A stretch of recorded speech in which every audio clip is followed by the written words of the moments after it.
Hey friends, if you like the Nexus podcast, the best way to continue the learning is to join our community.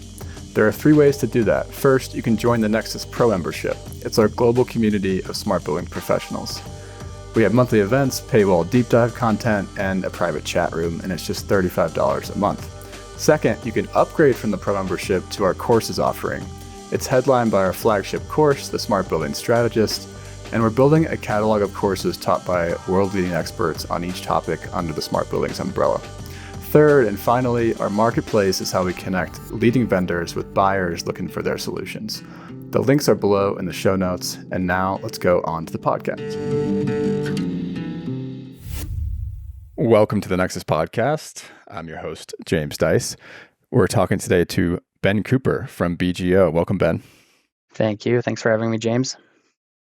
I'm excited to unpack a little bit about your cybersecurity program. Actually, a bit. We're going to go deep into it. Can you first just introduce yourself, talk about your role and what you do? Yeah, Ben Cooper. So I started at BGO fairly recently, January 2022. So just over a year and a half. Before that, I was at Quadrille working in their modern workplace IT on the IT side. But my background is in smart technology. I started working on the integration side of things, doing residential luxury smart homes at first, which was very fun, and then transitioned to the world of the commercial side, which was a very interesting change in dynamic. But yeah, all of that led to here now, where I manage our prop tech program at BGO. What's the biggest difference between a luxury home automation and smart tech versus the commercial space? It's usually the money. A lot of the luxury homeowners go into it knowing they're spending hundreds of thousands of dollars, and some of the systems that they want they're so elaborate.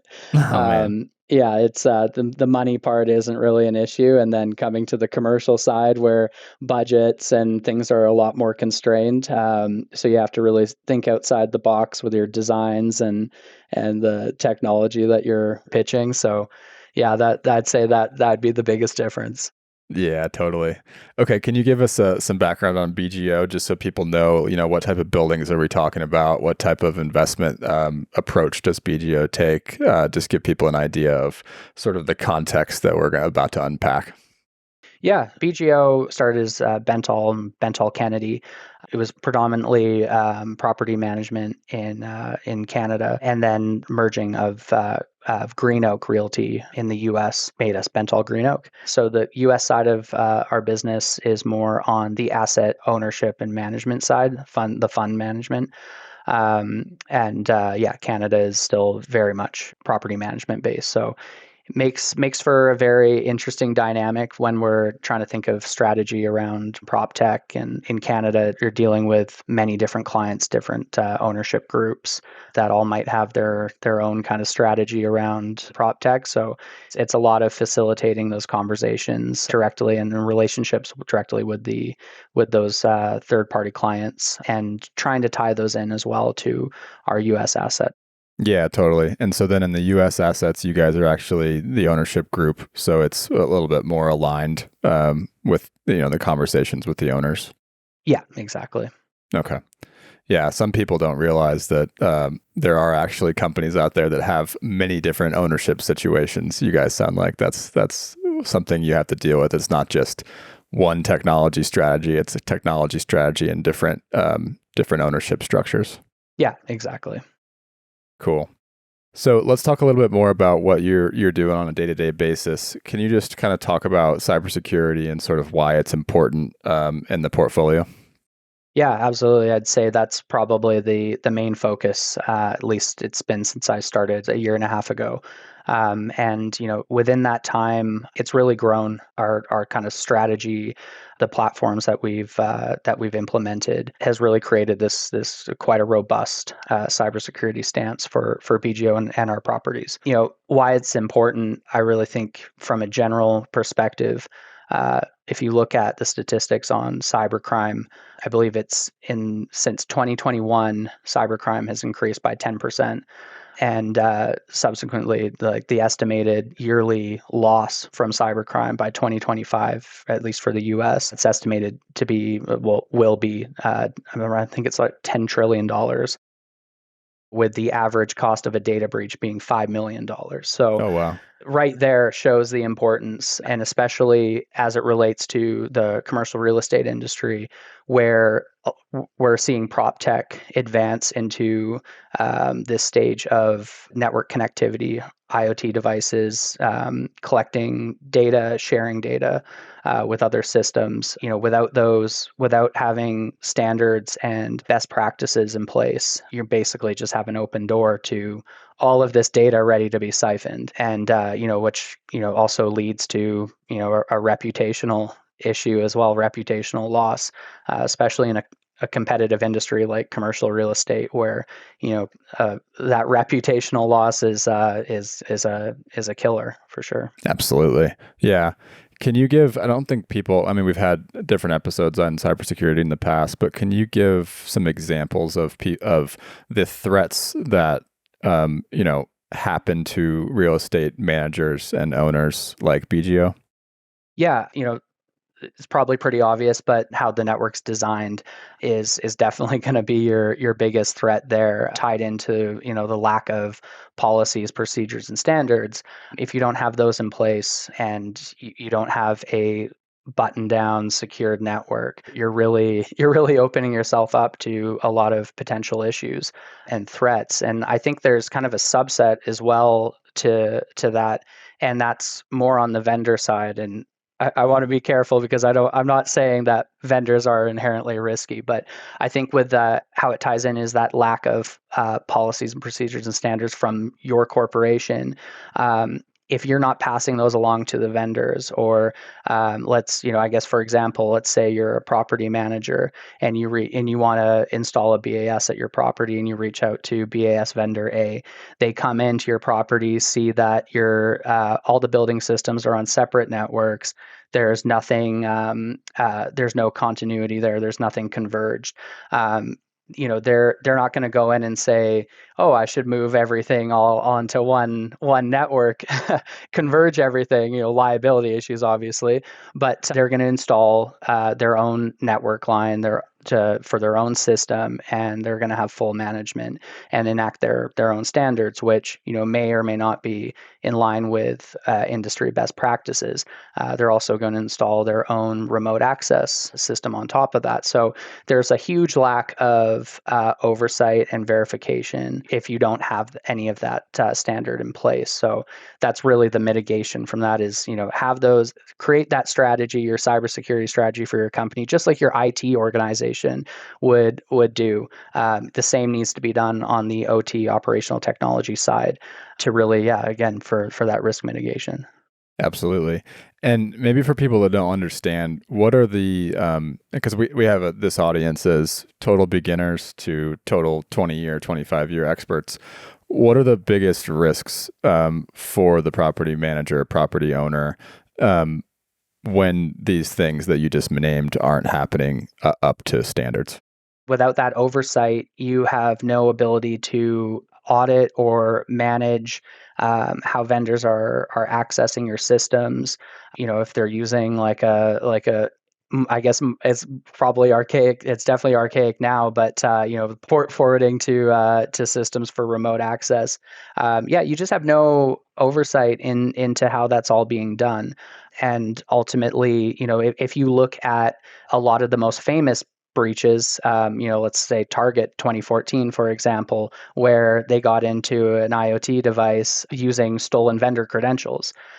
Like if vendors are using common accounts for their access, there's just there's no oversight into that. So you're really flying blind. And the risk to the property team is, if someone breaches your network, you're looking at potential siphoning of data for your tenants or building systems. You're looking at potential criminals accessing those actual core systems. And I mean, it's kind of possibility is endless what they want to do there. Turn off elevators, put in appropriate stuff on your digital signage. I mean, there's definitely a lot of risk there, and to the property as a whole, and then subsequently the property manager and the entity, the organization that's either owning or managing that property. Like I mentioned before, the reputational damage. Yeah, I had someone yesterday. We were having a call with another property owner, and they were talking about the risk of someone taking IAQ data and like disputing, showing it to tenants and showing it to the public and saying like, you've been lying about your IAQ data or whatever. It's not actually what you say it is or whatever, Totally. because anybody can take any data point and take it out of context. Yeah, I mean, and then like tenant specific too. I mean, if you have tenants that are a little bit more in the public eye that have very sensitive data, like if law firms, investment like hedge funds, that's government corporation, like government entities. That's a lot of huge data that if that gets out into the public, that's obviously terrible. Right. Um, it's a little bit difficult to like have these sorts of conversations and sort of drive awareness around cybersecurity, because it does seem to be this sort of like hush hush sort of topic. There's a lot of consultants that are obviously experts in it, and they talk about the threats, but they don't necessarily like really sort of demystify what we all need to do to make our buildings more secure. So can you talk about like how we sort of drive this conversation further, especially as a media company like Nexus? Yeah, no, absolutely.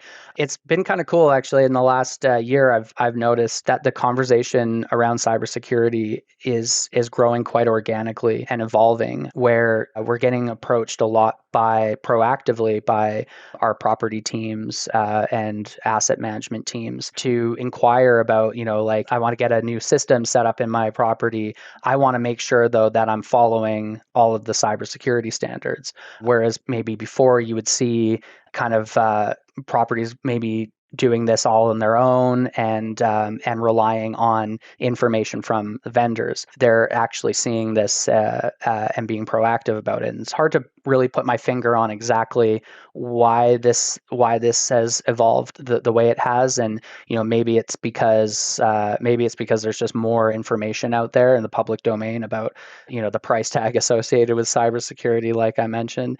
But it's definitely a momentum starter. And I think how we continue to further that conversation is to really bring it back to the monetary aspect and the value. I think now we're starting to see a lot more connection with ROI and cybersecurity than we have in the past. Before it was very ambiguous. The value was you limit your breaches, and it's hard to put a number on that, right? Mm-hmm. Whereas now we can really say that let's be proactive about our cybersecurity. We have standards in place. We have a strategy in place. Let's go into our buildings, assess our networks, converge our networks, and continue that process. And from the value standpoint, from network convergence, depending on size, your square footage of your property, you're probably looking at between $100,000 and $300,000, probably on a conservative estimate there. But if you compare that against to that $5 million number, that estimate for an average data breach, what is that? That's like 2 to 6%. Great ROI. Like, yeah. Mm-hmm. Yeah, right? Like it makes total sense. It's peanuts comparatively to if you have this open door and then not to mention on top of that, that's just $5 million probably in litigation and lawyer fees and all of that. But you also have to add on top of that that reputational damage, and that may even 3x that 5 million. So that percentage could be even more minute than the 2 to 6%. So absolutely. And so you feel like the higher ups, the C-suite, the business minded folks in the real estate world, they're starting to feel like there's value in investing in cybersecurity. Absolutely. Especially as they're seeing that increase of network connected IoT devices and systems. Totally. And the ESG and sustainability data, like you mentioned with that IAQ example. I think people are starting to realize the threats and what that costs, what it could potentially look like. Absolutely. All right, let's talk about BGO's approach. It seems like you guys are one of the leaders in my perspective in terms of just talking to you in the last couple conversations we've had. You guys seem to be very far down the road, whereas you talk to a lot of property managers, property owners, and it's kind of like, where do we begin? Kind of creating a strategy, not necessarily implementing it. So can you talk about sort of your overall approach, and then we'll sort of dig into the different technology categories and things that you guys are thinking about at that network layer? Yeah, absolutely. Thank you for that. I'd like to think that we're kind of among those leaders, but I think there's definitely still a lot of work that we need to do to get us to the point that we want to be at as an organization. But for us, it really started with the strategy, and we wanted to kind of create a kind of a pillar approach to this. So having that strategy around what we wanted our building networks to look like, following industry best practices, collaboration with our IT colleagues, especially in cybersecurity and the network team. And yeah, create those policies and procedures that we can bake into our contracts with our vendors and pass along to our property teams so that they're aware, they know what should be done, they understand why it should be done. And then from there, we moved into the task to assess our property networks. So something that is continuously ongoing, but going into our properties and doing a complete deep dive into how the network is designed. We'll either do it internally, or if it's a larger building, we'll use a third party vendor, and yeah, just collect every bit of information that we can from network topology, the visualization, like the actual map of it, vulnerabilities that exist on that network, areas of concern, a whole asset inventory of the devices attached to those networks. And then from there, we can create a really comprehensive remediation plan with, again, with either our vendors or internally. But I guess if we're remediation, we're going the vendor route. But yeah, we have that comprehensive path forward of what we need to do. And in tandem to that is the cybersecurity, making sure that the cybersecurity standards are at a level that we're happy with. And we also have a cybersecurity platform that we've been working on building up and adding more features and functionality to, that we will also install on that network. Got it. Got it. Um, and can you talk about more about the cybersecurity platform, as you call it? What is that? And is it software, hardware? And then how do you guys think about that? It sounds like it's a third party device or third party technology that you guys are building and then deploying in your buildings. Yeah, so it's a little bit of both. It's a hardware device that plugs into the network, and there is a cloud component on it. So the overall platform is based more on the SASE framework, so Secure Access Service Edge, which is basically the amalgamation of VPN and SD-WAN. So more of a newer age VPN, if you will, with more functionality and utilizes like zero trust architecture as well. So what this does for us is it allows us to deploy custom security policies. So basically a firewall. We like to have another hardware firewall as well on site, just to have that extra clarity. I kind of view it as like as a net. So you got your first net and some stuff might get through, but you got your second net to catch all the stragglers. So yeah, being able to deploy custom security policies at a site level, so very granular, that can be all managed and deployed on a cloud service. The next step to that is continuous threat detection, so that we can be proactive or even more reactionary to potential threats coming into our property networks. We've just started utilizing vulnerability scanning. So there's a tool that on that platform where we can scan the property network from a device standpoint and see any vulnerabilities existing with that device's like known exploits for that device's firmware or OS. Can also see if people are using default passwords for any of the servers. FTP servers we run into sometimes that we have to remediate on. And then the last piece of that is the remote access, is the secure remote access.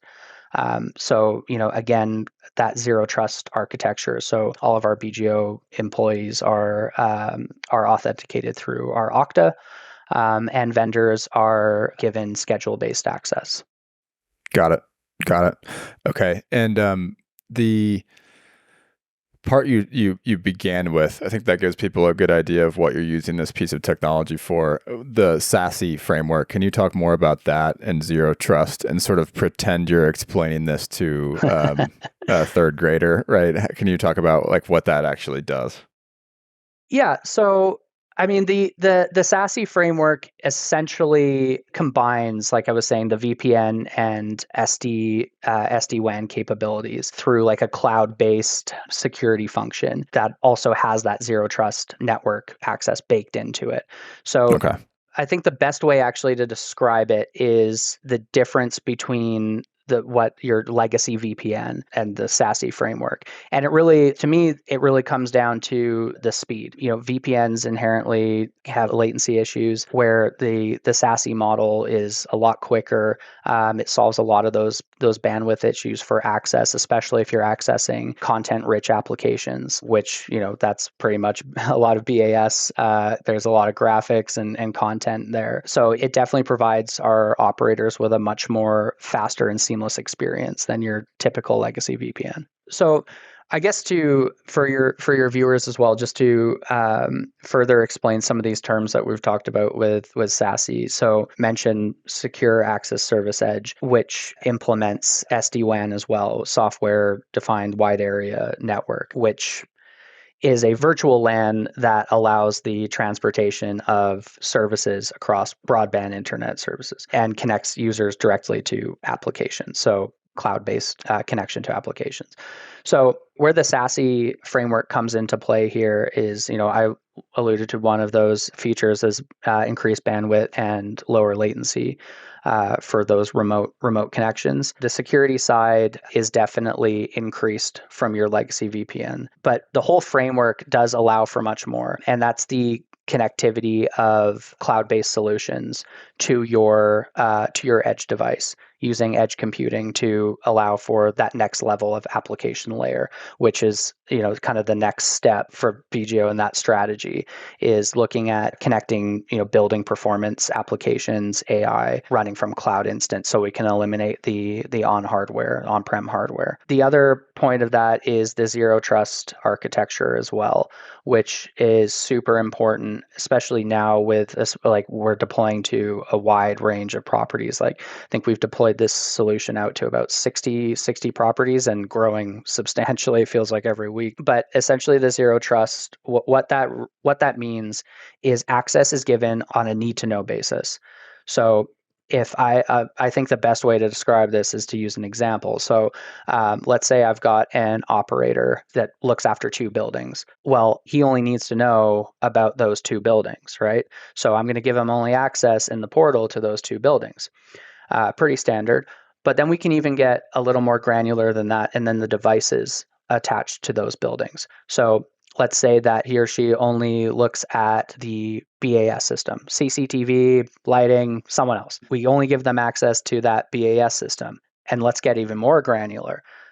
That BAS system, in most cases, is going to have a web interface, right? Like an HTTP, HTTPS link that they use through like an IP address. But they'll also have a server on site.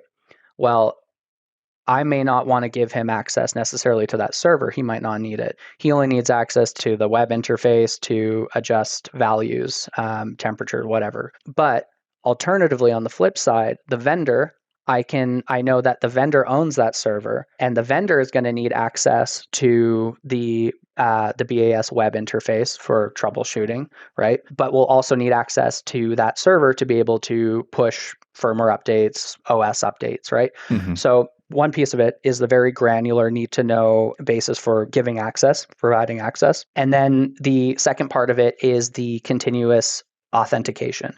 So I mentioned that our operators are all authenticated through this platform via Okta. And so that constant verification process. So anytime that they log in, and sometimes even when they're logged in and haven't been using it for a little bit, again, access authentication. And from the vendor side of it as well, we can also, if the vendor is using something like Okta or Azure or whatever, we can also set up that same authentication, that MFA, through that as well. On top of that, the schedule-based vendor access also allows us to kind of clamp down even more so on when when technicians are given access to those sites. So if they need to go on a site, the site visit, or they need to log into a system to make an adjustment, we can give them almost like a token access, like a 4-hour, 6-hour, 8-hour token access, and then that expires. And if they want to come again, well, we need to give them another scheduled access.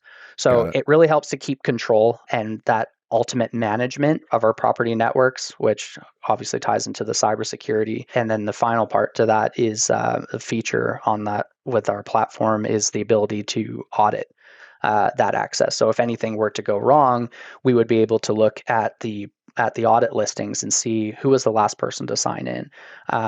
And helps with investigation. Maybe the vendor got their password stolen, sitting on the dark web or something, and someone was able to break in. So it shows us as well the IP address that they use to sign in on, like their device IP address and the country of origin. So it really helps us to eliminate and be proactive with a lot of those threats. Totally.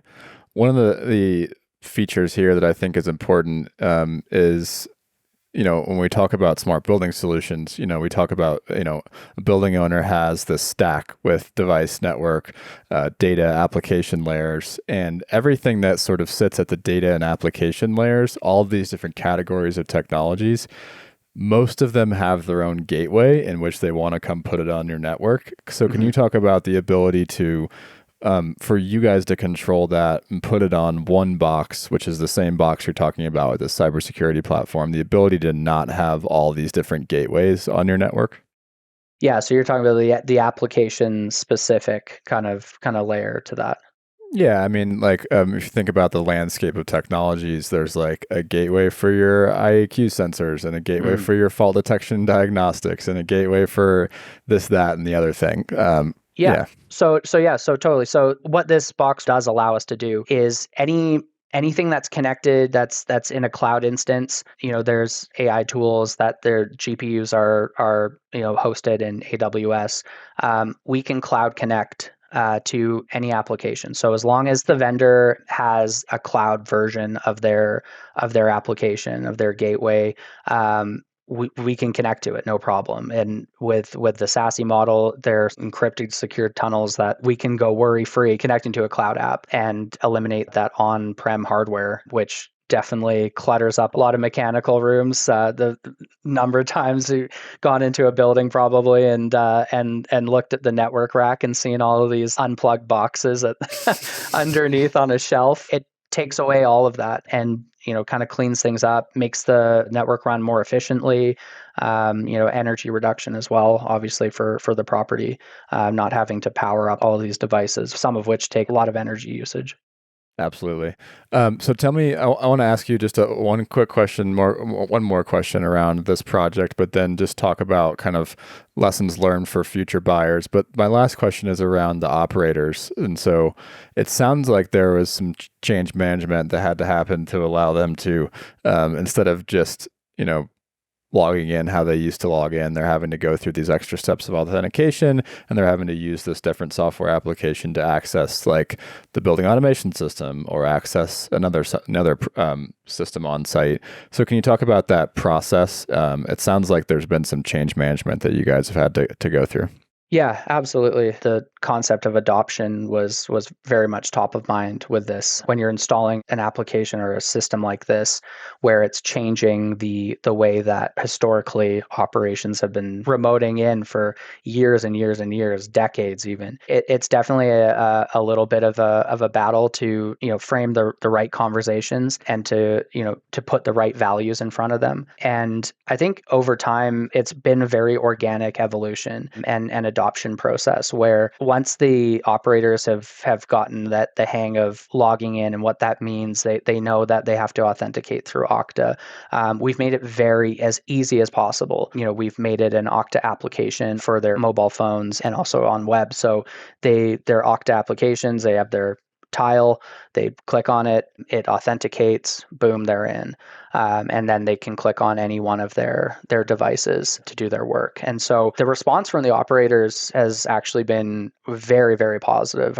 The adoption rate of this platform is probably around now, I think it's around 75-80%. And it's still a very new platform, which I think, that's a very strong adoption rate. And Well, the that's huge. I feedback, mean, yeah. operators don't necessarily have great uptake historically for smart building solutions. Yeah, for sure. It's nice to see that number for sure. It means that the training and the work that we've done is really kind of paying off, and they're understanding, the value of having this. The sentiment, at least what I've heard from our operations teams, is that the ease of access, where they can access anywhere in the world securely. It's maybe one extra step than they used to have, one or two extra steps than they used to have. But the speed at which they can access those applications, and the speed at which the remote access works, where historically legacy VPNs would lag, and it would take like 5 minutes to change one value, where now it's so much quicker, and the added value for being able to utilize it on a mobile phone. We have a lot of operators in regions that they're the fleet operations, so they're constantly going around site to site to site. And in the event of an issue, they just open up their laptop, log in, boom.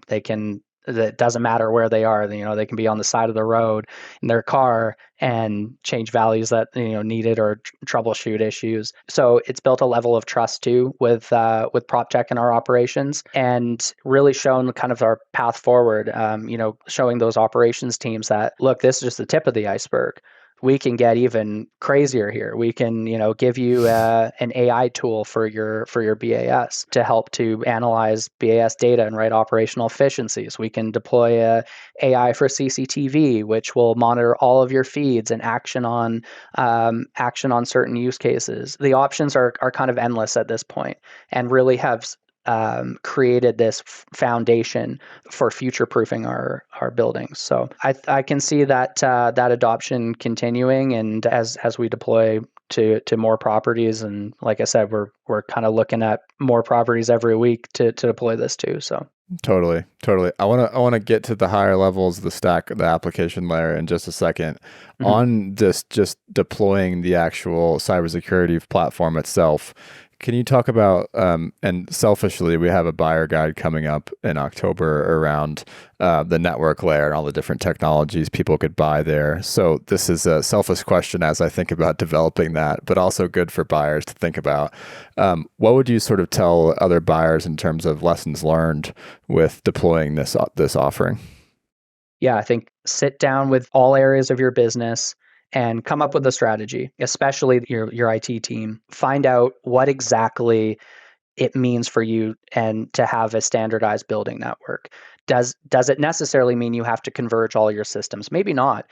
But having that standard and what you want to get out of this, I think, is the most important thing. The next piece would be to understand the technology that you're implementing. What are the criteria? What are the main focal points for installing this? Because I think it's easy to say, oh, we've got this cybersecurity device. We can roll it out to everywhere. Well, that's not true, because at least like with our business, we have a whole whack of different asset types, pretty much every asset type. And for your industrial properties and your open air retail, those are often going to be triple net, right? So meaning that the tenants all have their own control of their own stuff, their own systems. So obviously that's not going to really be a use case there, right? That's not going to really fit the criteria. You want to target assets that the property manages the network and has devices that are connected to the internet. So it all leads to a due diligence process. So after you have your strategy and your standards and procedures completely ironed out, you go into your due diligence, do your assessments, go to the sites, make a template and just collect as much information as you can, so that you're sure that when you get to site, that, okay, like this network is completely separated.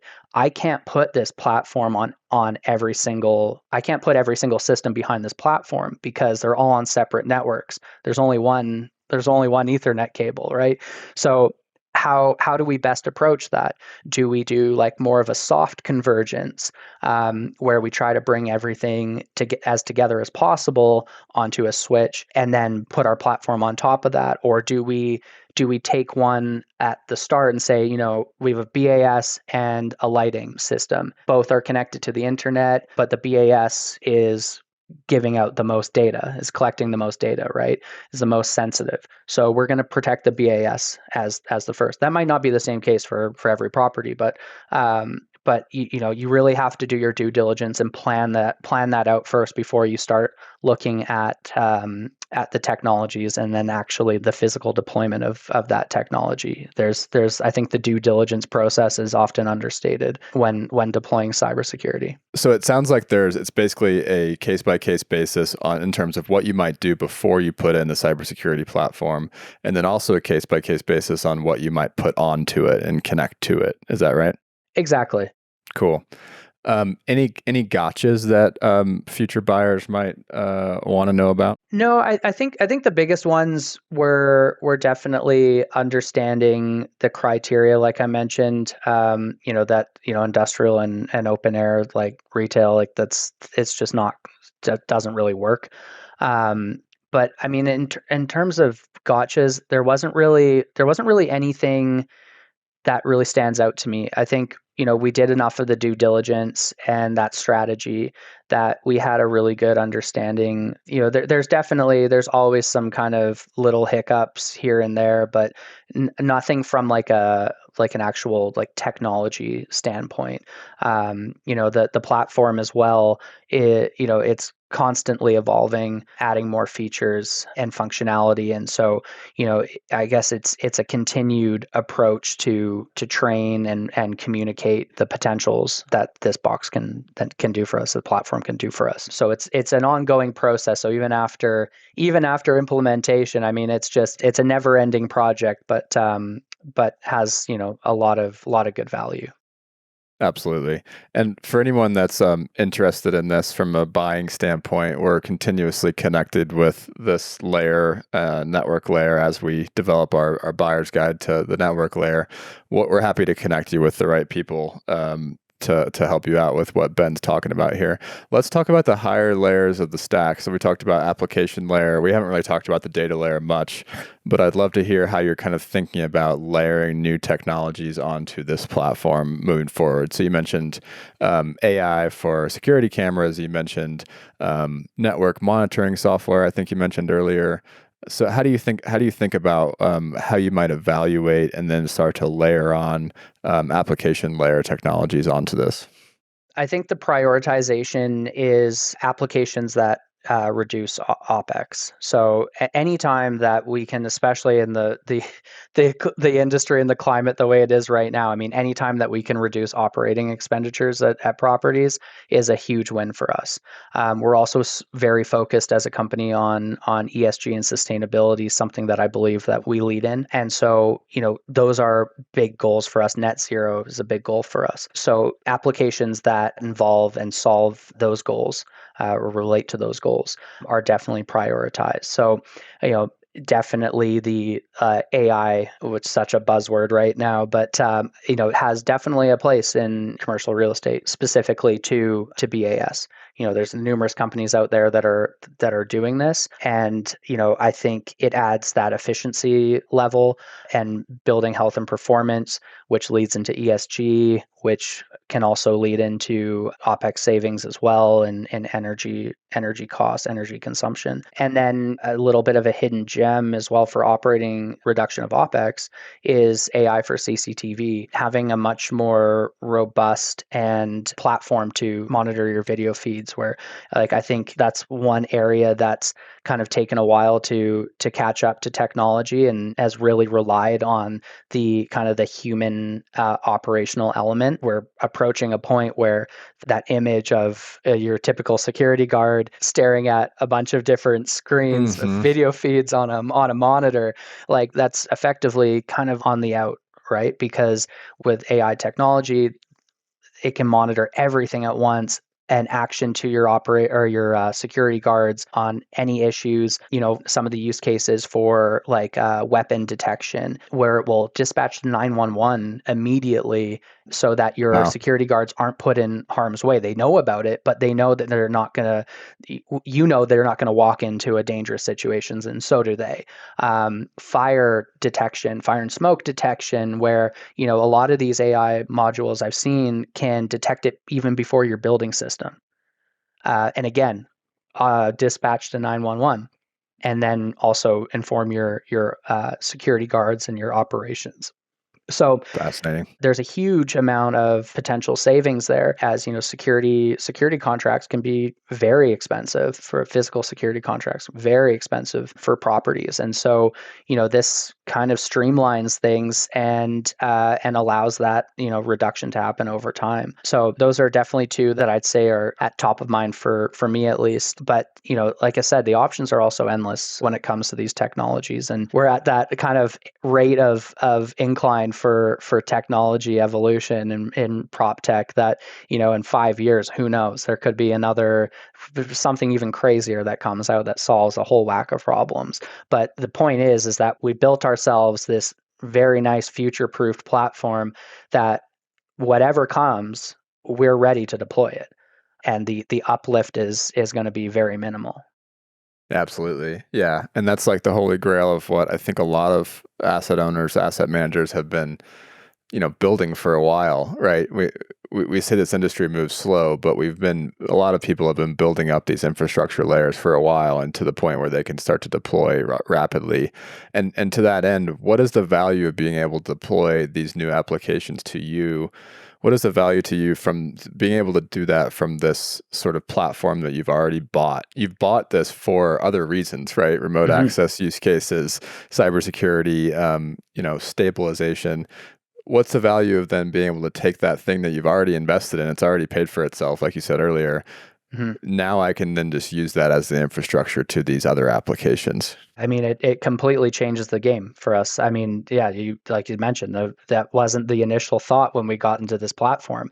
It was just security and remote access, but now it's evolved to this application layer, the cloud connected application layer. That, yeah, I mean, the value has increased kind of tenfold here. The future proofing of our properties now, and the ability for us to move quickly on deploying technologies, having more control and management over those technologies, eliminating the mass amount of on-prem hardware.